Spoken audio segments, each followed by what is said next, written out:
Welcome to Midday. Your news at noon starts now.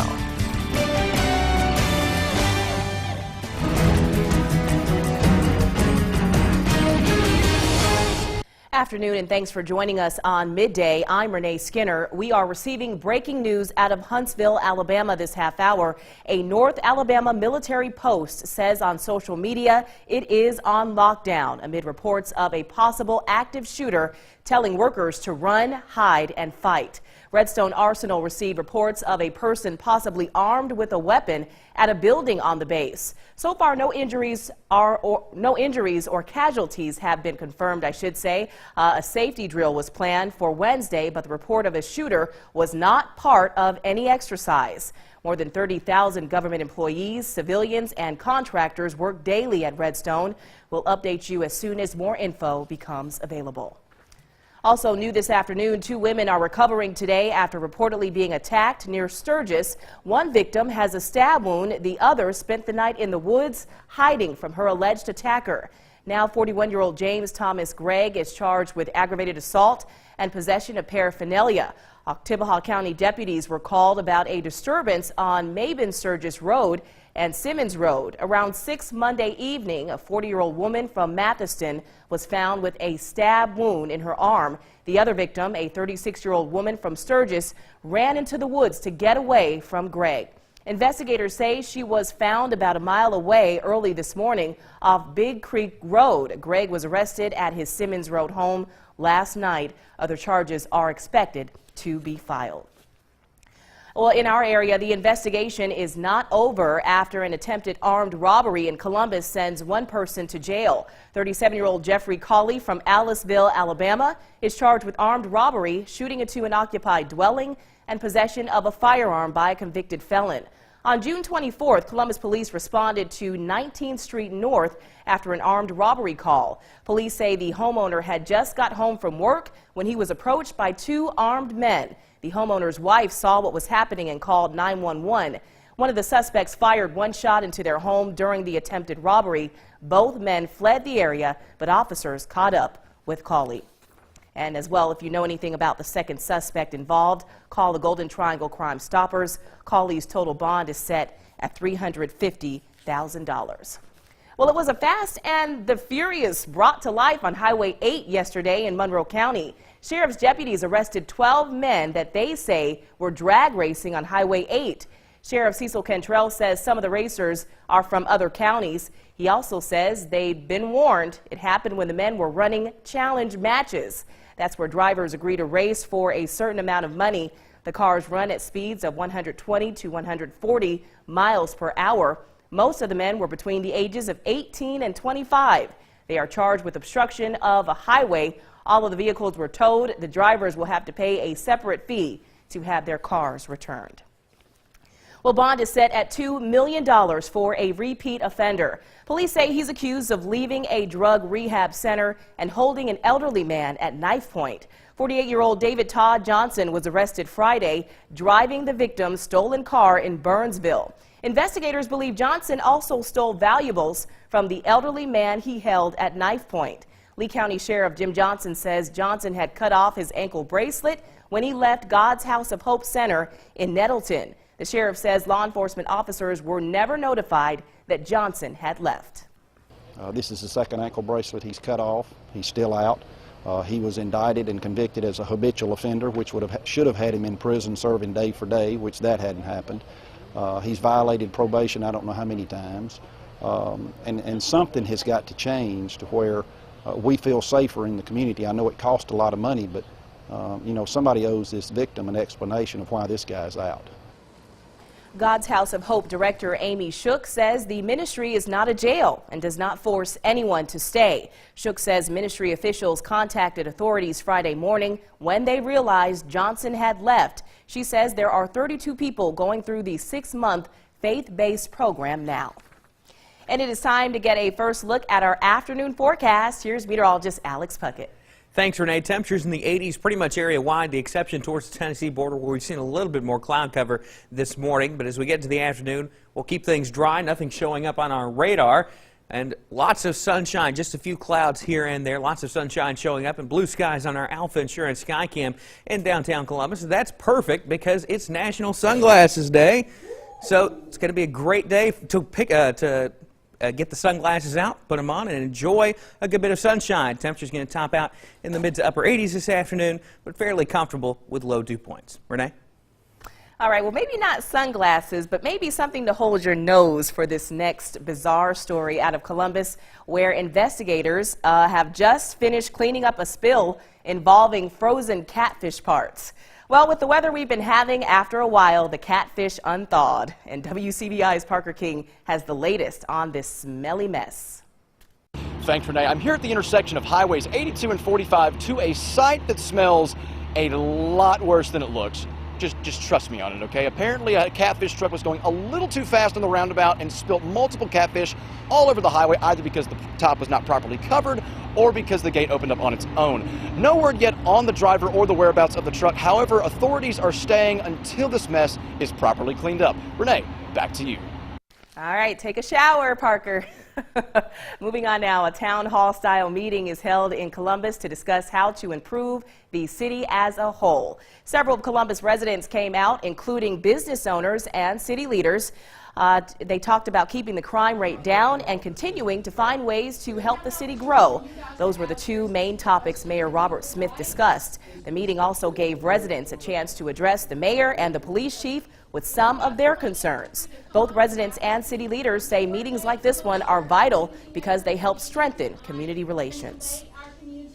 We talked about the importance of not only just keeping Columbus safe, but growing it to a place that not only we enjoy because we live here and we want to continue to enjoy it, but for other people to come in to either move into our city and be here to raise their children.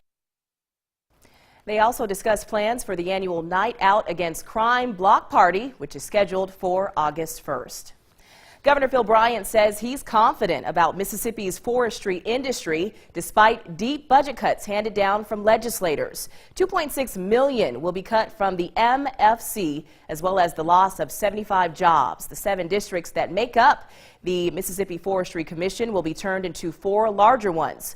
Forestry is a vital part of Mississippi's economy, accounting for almost $13 billion each year. Despite these cuts, Bryant says he believes the industry will remain strong. We'll get back in the woods. We'll continue our harvesting. We have some amazing sawmills, plywood plants that are here in Mississippi. So not only getting the trees out of the woods, but that value-added processing and export is what we're looking at just now. The process of the district reorganization is to begin on July 1st. Well, if you pass by Probst Park in Columbus, the writing is on the wall. It's a message the Mississippi Tobacco Free Coalition is using to take a stand against the city's smoke-free ordinance. The current ordinance allows people to smoke indoors at select locations. However, the coalition wants the ordinance to be upgraded, making the city 100% smoke-free. Area high schoolers spent last night putting the red cups and signs on display. They're using this as a way to educate and protect the community against exposure to secondhand smoke.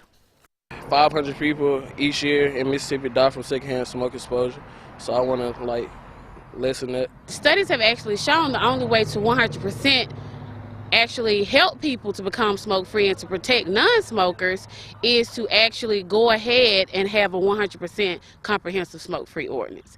So we basically have a call to action message in the fence that says, Columbus, let's upgrade. So we're trying to get the community to come together and see what we need to do to go ahead and get this ordinance upgraded to 100% smoke-free ordinance.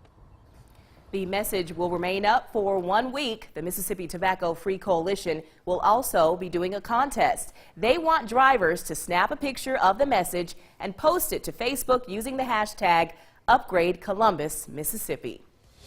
Next on Midday, another Republican has come out against the Senate's health care bill. Find out more after the break.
12 minutes past the hour. Welcome back to Midday. A tough report from the Congressional Budget Office has pushed another Republican to say she cannot support their plan to repeal and replace Obamacare. Weijia Jiang is on Capitol Hill to explain how this impacts the GOP's efforts to get the bill passed quickly.